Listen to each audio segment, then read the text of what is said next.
We are doing a sequel, eventually, of Ancient Wisdom, which will be as epic as that was.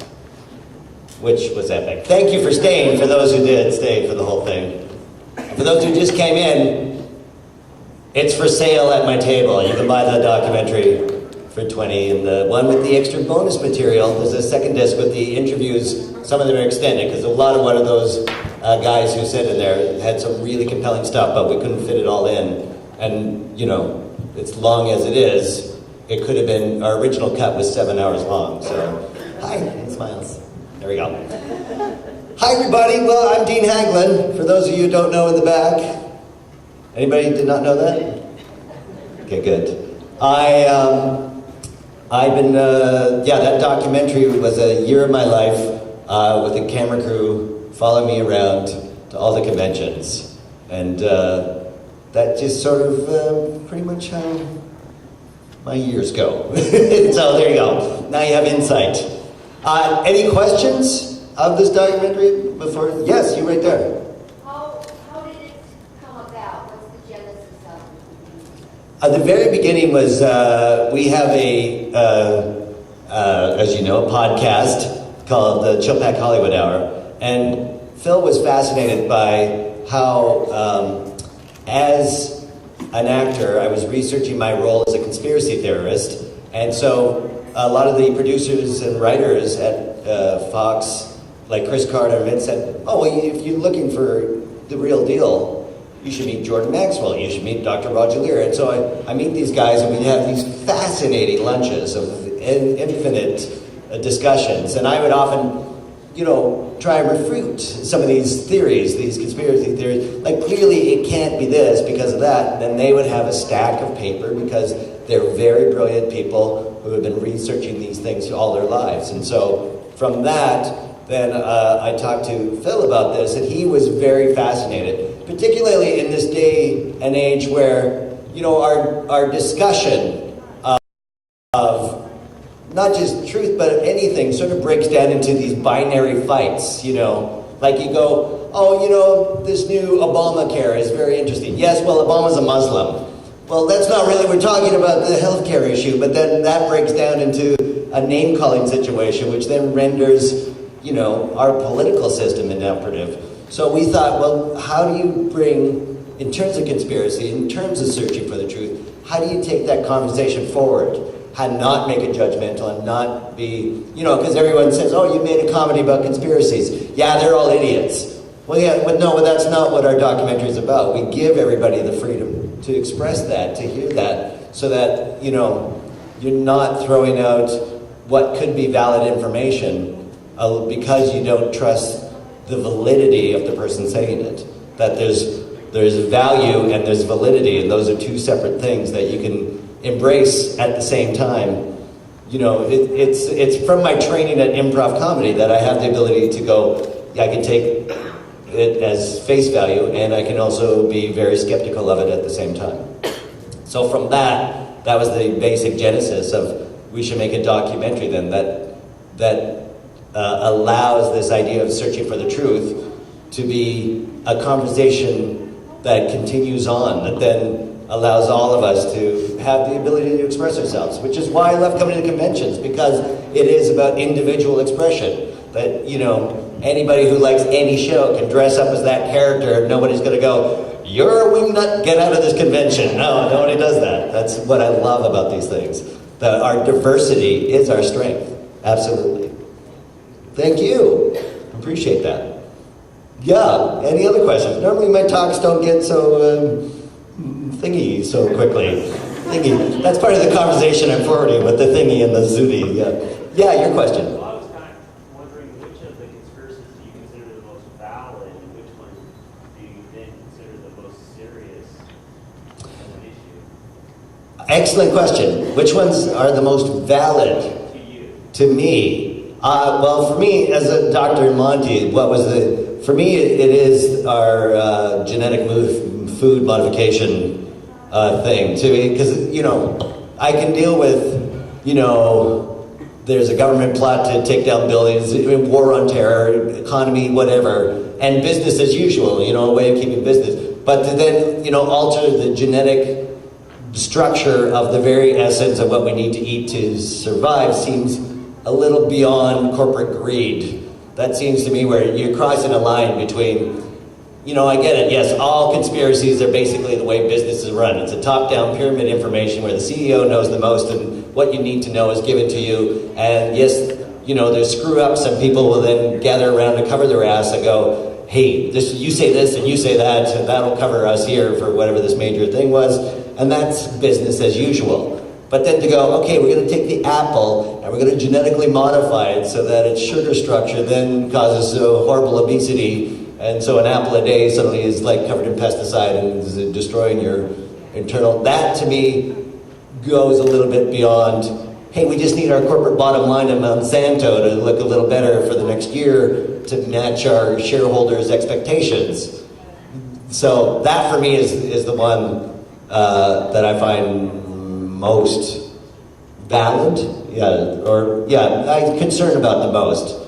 And that was Dr. Stanley Monteith's thing. He talks a lot more about that. There's a few other people in there that also are big on Gemma on the water supply as well, that our fresh water is down to 3% of public access and the rest of it is all corporately owned, something like that worldwide, so that, the bottled water and all that sort of thing is slowly being taken away. It's just like, those are harsh things, and it's like, and then the question is, how do you continue to have a sense of humor and do comedy? I had a friend do a stand-up comedy bit once where he had two microphones on either side of the stage, and one he would just read statistics of like horrible tragedies, and then on this mic he would walk over and just tell the stupidest, inanest jokes and make funny sounds and stuff like that. And he was trying to be this, diametric between how crushingly serious everything is and how crazy stupid you have to be to do stand-up. I don't know. It was like that dichotomy. It was very interesting. But yeah, good question. Also, that's in the bonus material as well, for sale at my table. Just get that in there. Any other questions? Doesn't have to be about the documentary for you latecomers. If you had, I think that's you in the back, probably didn't see the whole documentary. Yeah, hi, back there, how are you? Who's coming to the dinner tonight? Yay! Who saw me 6 years ago? Yay, same people, yay!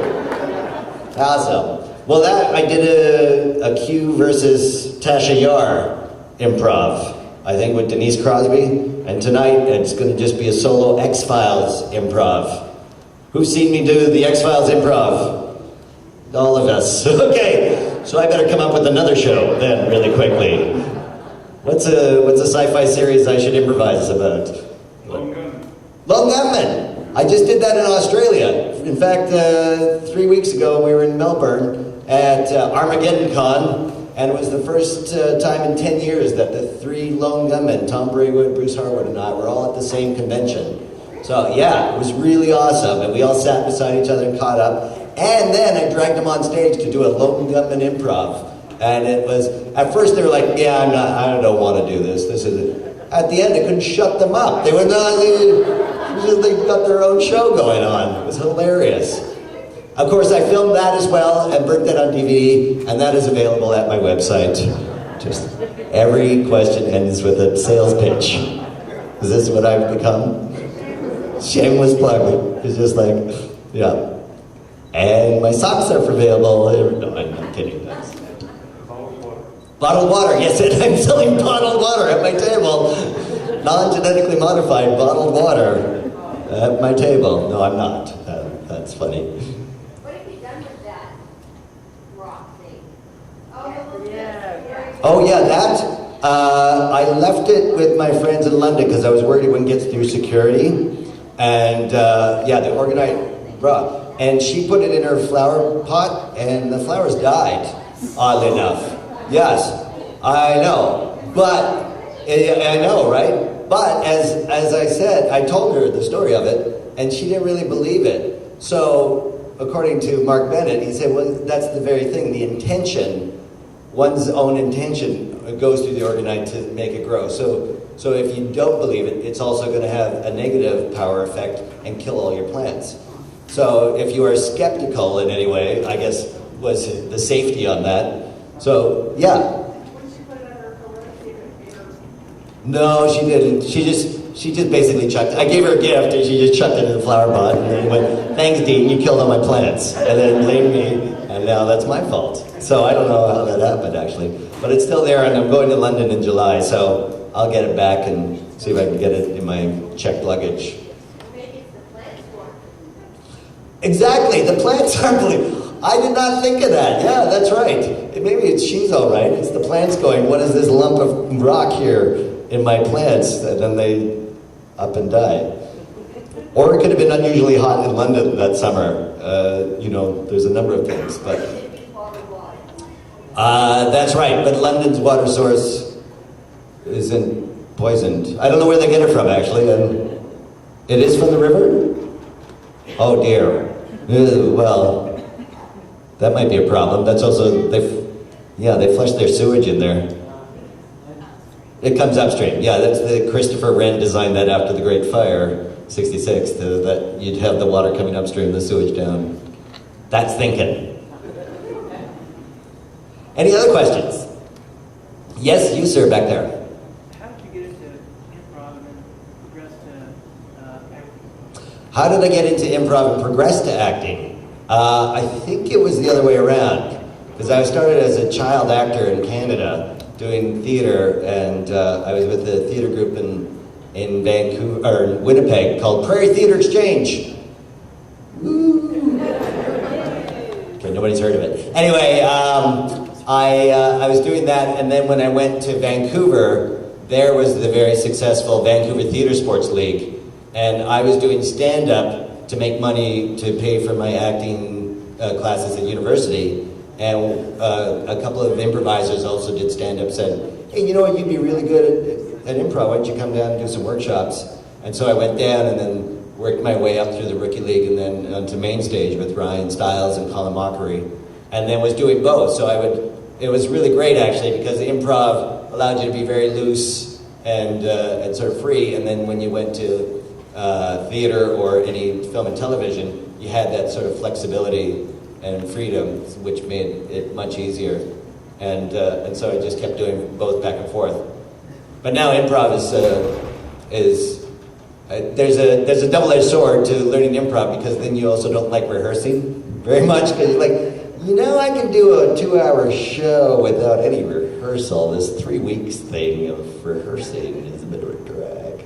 And then you get that bad habit. But soon you get rid of it and you're happy to rehearse again, and then you can do both. Just answer your phone in the middle of mine, feel free, if you need that answered. Or just give it to me, I'll answer it for you.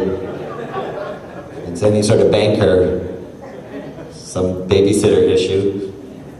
Is it all good? Yeah. You're really embarrassed now. You're hiding behind your boyfriend there. She said, "My phone went off. Saw me. The lights are on." Yeah, I can turn the spotlight on her. Just put the camera on her with the phone and just let them know. And that's the range. And then, there. Nailed it. That's right. Hilarious. Any other questions? Now that we're refocusing on me, there we go. Have you ever been on the Alex Jones show? I've been on the Alex Jones show a number of times. In fact, that interview with Alex Jones there, did you see that part? Oh, you missed that. Pretty intense, I would think everybody would agree. Alex agreed to be interviewed. How that whole setup was I called him, "Hey, I'm in Austin, Texas. I'm going to, hey, well, come on the show," he says. "Yeah, okay, but we're doing a documentary. We were hoping we could interview you." He says, "Yeah, well, let's do it on the show." And so as he starts talking, he becomes very impassioned. And it's a side of him I've never seen before, nor have I ever heard on his show give that kind of personal detail. And it was quite funny because my back is to the monitors, so I can't tell how many seconds before we go to commercial. So I'm just in like this kind of intense conversation with him.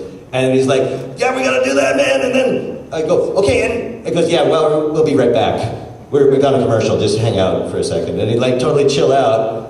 And it's like, hey, feel free to ask any other questions if you want. Okay, we're back. And then he like ramp up the energy again. It was like, holy smoke. You had to really be on top of it until I realized I should be looking at the timer to figure out how many minutes each segment was to like get that. But he's great, and I've been on a show a number of times, and we had dinner together when I'm in town. And he's, always fascinating conversation. Did that answer your question? Do you listen to him a lot? Do you listen to? Daily. Daily, yeah. Excellent. He's got a big following. Yeah, it's great. And he's also, I think, one of the people who has the extended interview in our bonus DVD for sale at my table. Should point that out. Hi, welcome. You're not a moment too soon or late. We're just talking about the documentary that was airing. Did you see it? Oh, so you saw the whole thing, you left, and then came back to hear me finish talking. Yeah, okay, good. Well, we've been answering questions about it.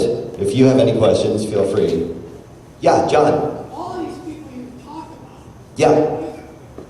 are they targets of the other side? Are they targets of the other side? Well, some of them are the other side.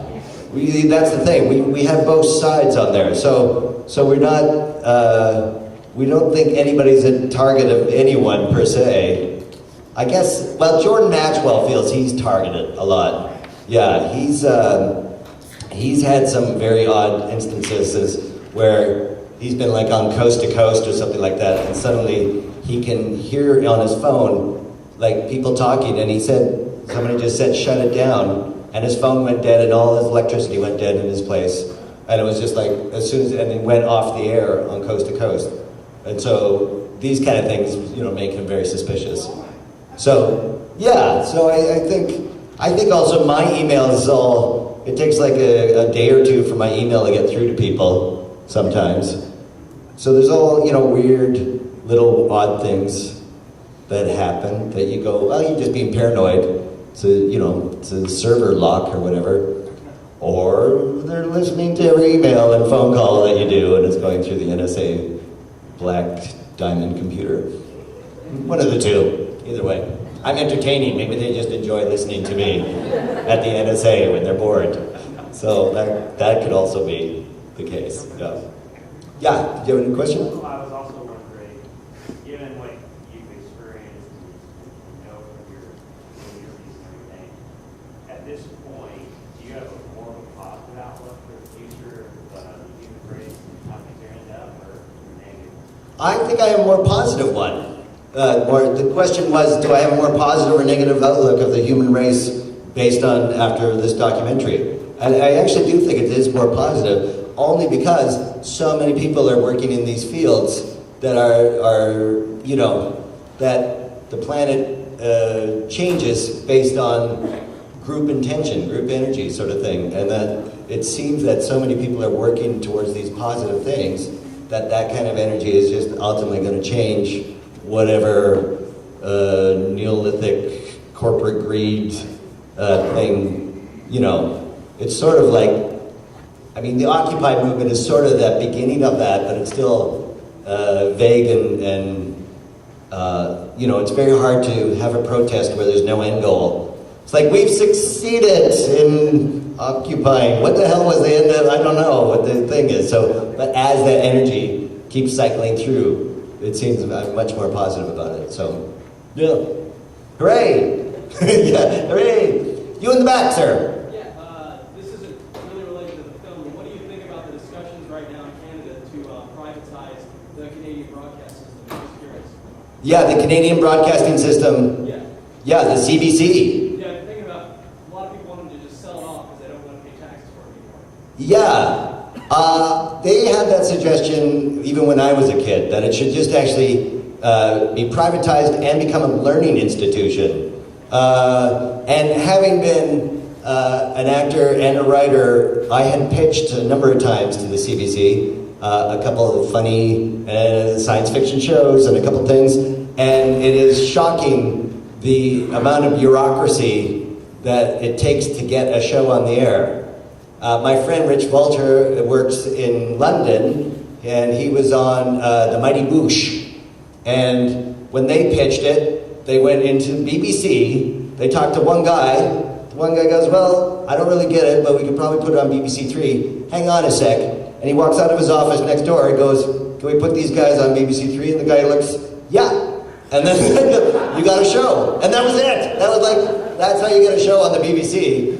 Whereas the CBC, it was like, okay, well, we have an administration department, and then it goes through legal, and then we have to go through, human rights. There's this incredible labyrinth and this structure of pencil pushers that are above any sort of creative decision, so that invariably you end up with, I'm not even sure what's on the CBC anymore, other than the news and some documentaries. But even the Canadian documentary channel has sort of siphoned off anything that was innovative of CBC documentaries. So I think, I hate to say it, I might be for it, only because my residual anger at not getting my shows on that damn network. That's Well, pitch it to BBC. Pitch it to BBC. Yeah, though they might not get it. It's like, okay, so two beavers are in Canada. Okay, stay with me, it's hilarious. And they go to space. It's beavers in space. Forget it. Yeah. You've seen that movie, Beavers in Space. Yeah, I know, it was stolen. I just kept pitching it. And how did we get to Beavers in Space? That's the Canadian sci-fi magic number, yeah. So, do you know how far away they are from making a decision on that? Probably the same place they were 20 years ago. Yeah, exactly. Yeah, I think that's the thing, that your bureaucracy is such a labyrinth that even if you try to dismantle it, you can never get to the end of that huge maze to figure out who it is that makes that decision. To actually, who closes this place? Who locks the door at night? Let's start there. Who's that guy? I don't know. So, but other than that, CBC has made some wonderful shows. The Beachcombers, longest running show about guys who pick up dead wood from the shores of British Columbia. Ran 38 years. Yes. And they drive around in boats and they pick up dead logs and then hang around at Molly's Reach. Anybody Beachcomber fans? No, exactly. You think a show of 38 years, they would have a Beachcombers convention or something? No, not even. There's nothing. They just pick up logs. Really? How do you pitch that? Okay, there's guys that go around, they pick up logs. We love it! It's a show, it'll end for 38 years. Amazing. Same actors, yeah. Bruno Gerussi was the lead, and he was, started when he was 20 and he was 60-something at the end of it. And then the other guy, his emissary who stole the logs from him, Relic, he had a boat and he would take, every episode was almost the same. And then he would take a log that was meant for Bruno Gerussi, and then that guy aged on the show. And then there was a Canadian police constable named Constable, so he's Constable, huh? How funny, that. And then the people working at Molly Reach, they changed all the time, and they brought in different cops from now and then. But yeah, they were like the people whose entire lives were the Beachcombers. Yeah. Yes, go YouTube. Oh yes. Now, I insist that you waste your lives watching logs being saved on the Canadian Pacific Northwest and Beachcomber episodes. I was talking last night, actually. Went to dinner with Jay and her from the dealer room, and in Winnipeg, one of the movies, the epic movies that I grew up with. There was E.T. and there's Star Wars, and for me it was Phantom of the Paradise. Anybody see this? One other person. This is an epic glam rock retelling of both Faust and Phantom of the Opera together, of a story of a guy whose music's stolen by Paul Williams. Paul Williams playing Swan, this huge music mogul who steals the music from this guy and frames him, sends him to Sing Sing where his teeth are pulled out and silver ones are put in, because they do that to all the prisoners. And then he's working in the factory where he's putting vinyl albums in the record sleeves, and he hears his music is opening the Paradise Rock Theater. Enraged, he runs over to Swan Records, tears the place up, and as he's trashing everything, his sleeve gets caught in the record press that has his music and burns half his face and his vocal cords so he can never sing again. And he runs to the Paradise where Swan, Paul Williams, recognizes him and says, I can give you your voice back electronically if you finish this glam rock opera that will open the Paradise tomorrow night. At which point he's given a ton of drugs and he writes all this fantastic music and Swan bricks him in. At which point he raged, he kicks his way out and he kills the lead singer and it's all glam rock and it's fantastic and he signs a contract in blood. And I tell everybody and they say, that sounds like the worst movie ever.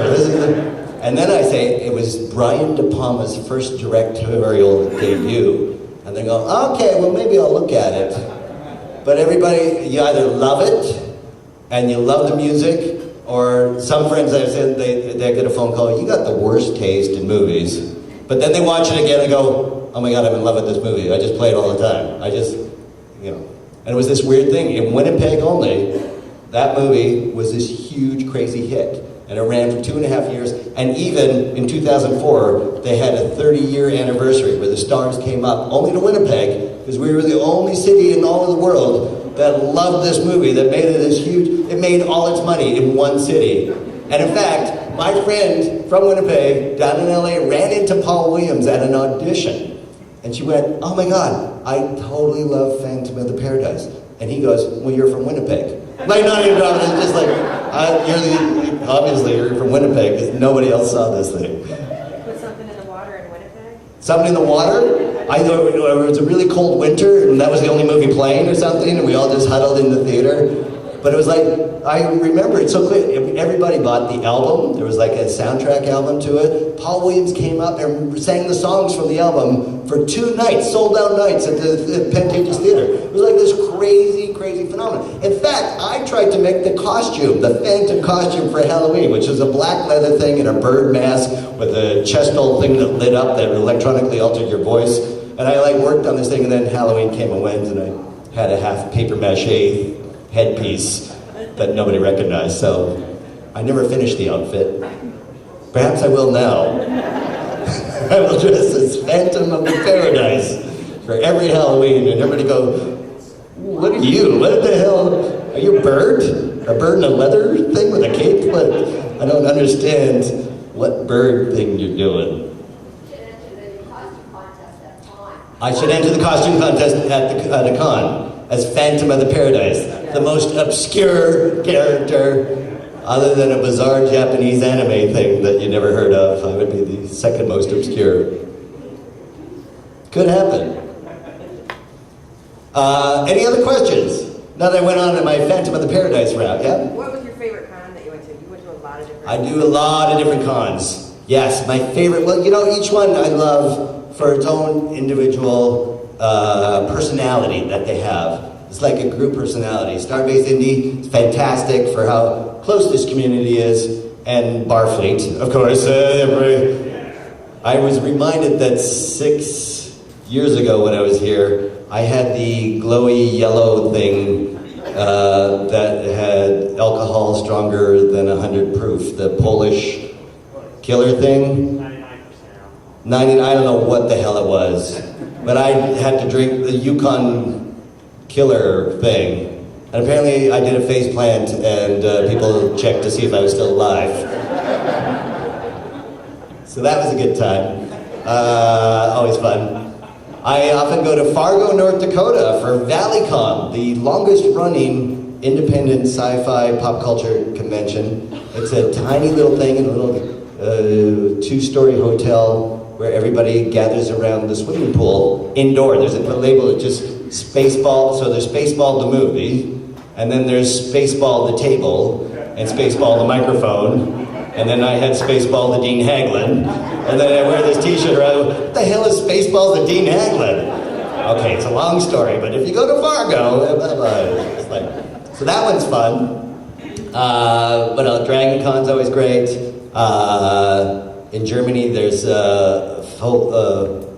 FedCon, yes, I was going to say FoldaCon, but it's in Fulda, the one I went to, and now I'm back in Bonn. FedCon is a huge one that's always fun. There, everybody sings. They all sing. There's this opening ceremony, and somehow the entire audience knows the lyrics to these rousing, almost beer-drinking songs, but they're about Star Trek and stuff. But they're in German, so I'm not quite sure what they are. But they'll have on the screen like pictures of Star Trek and different science, and then there's a little bouncing ball with lyrics to some song that everybody's singing to, 3,000 people in a rousing German beer drinking song about Star Trek. And you're like, did Roddenberry write that? But I don't know how that happened. So that one's a good one too. What's your personal geekiness? I mean, my friends all know that my geekiness is the X-Files. There's no getting around it. Right. What's my personal? I would think Phantom of the Paradise is one of them for sure. My other personal geekiness, I would address. They have so many, don't I? Well, my very first collection here. This is very geeky. I actually leave that at my parents' house. It's I have a Royal Bank collection. Yes. I had a girlfriend who was a teller at Royal Bank, which is a Canadian banking thing, and it was 1984, and I was all, the bank is Big Brother and all that. So every day from work, she would steal me something from the bank. So I had the pen with the chain attached to it, a Royal Bank calendar that slid, and she would take inter-office memo envelopes. I had this bizarre Royal Bank collection, and but it was only for the year 1984. That's also the thing. I ended it as in 1984, and then we broke up, and I just had this bizarre accumulation of Royal Bank stuff that I then would often look at, just for look at. Remember this pen? That was a great pen. So I think my parents just put it in a box, because they just didn't understand it, and I think they may have thrown it out, I'm not sure, or it might still be there. But that's pretty geeky. I would say that's about a nerdy collection, beyond nerdy. Which?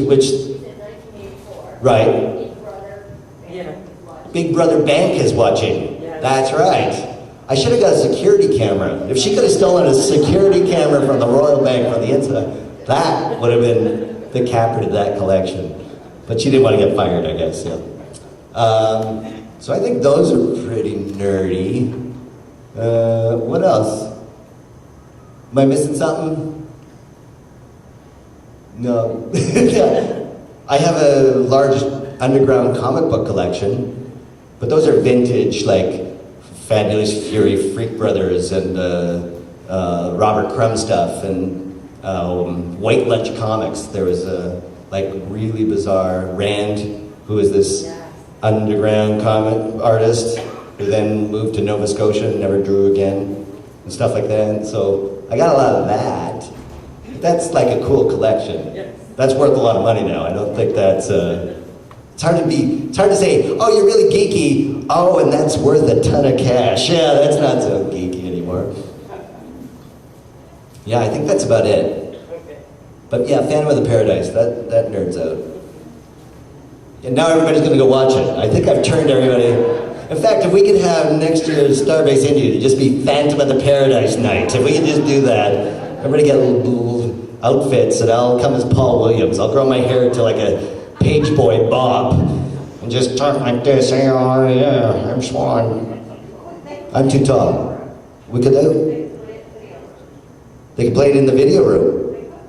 I guess they could. I could just bring my DVD copy, because you probably would never find it again. I don't think it may exist anymore. A resurgence. Yeah, suddenly, hey, what happened in Indianapolis? Suddenly the Phantom of the Paradise is a big hit there. Let's go do a convention.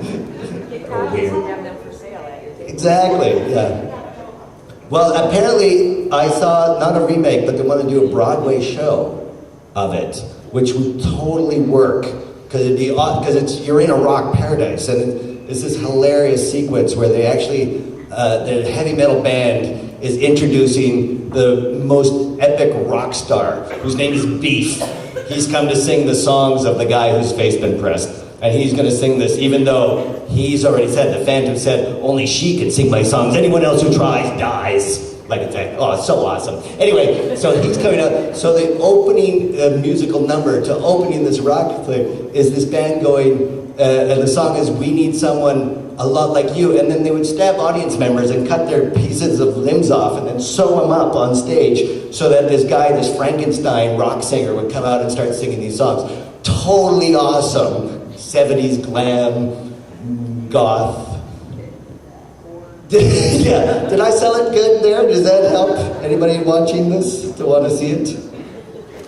Yeah, you want to see it now. Yeah, okay, good. Awesome. It was really, I love it. I can't get enough of that movie. In fact, I'm going to probably now just have the songs playing in my head. And, yes? I have a question. You know, we all go to a lot of events, you know, a lot of actors. Yeah. Anyone that, when you met them, you got to kind of Did I get geeked out meeting anyone? Yes. Dragon Con. Roger Dean.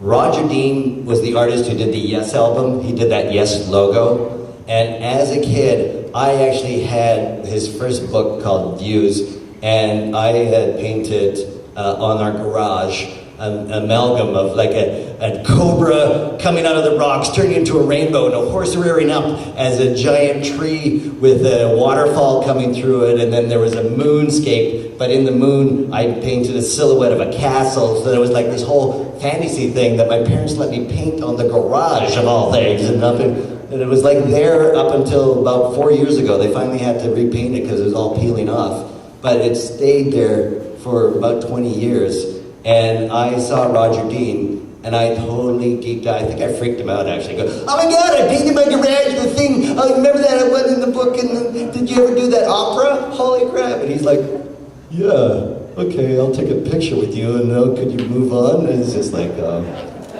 he was very sweet, and he was very thrilled. And he actually wanted pictures of the garage, but then I went home, and it was all painted over, so I never sent him. Maybe I should look for that. Send it to Roger Dean. Here's what I painted that looks nothing like anything you've ever painted. Yeah, exactly. So that was me geeking out. I guess that's another geek. Roger Dean art. Is that pretty nerdy? Yes. Yes. I'm here. Yes. That's nerdy. Yes. Awesome. What we ready to talk to the next people? It's John and Bonnie, aren't they coming up? How exciting, everybody. You want to stay for John Billingsley and his wife Bonnie? Yeah, you want to see that? Fantastic. I'll be at my table. They're selling DVDs and everything. Thank you very much, everybody. See you tonight.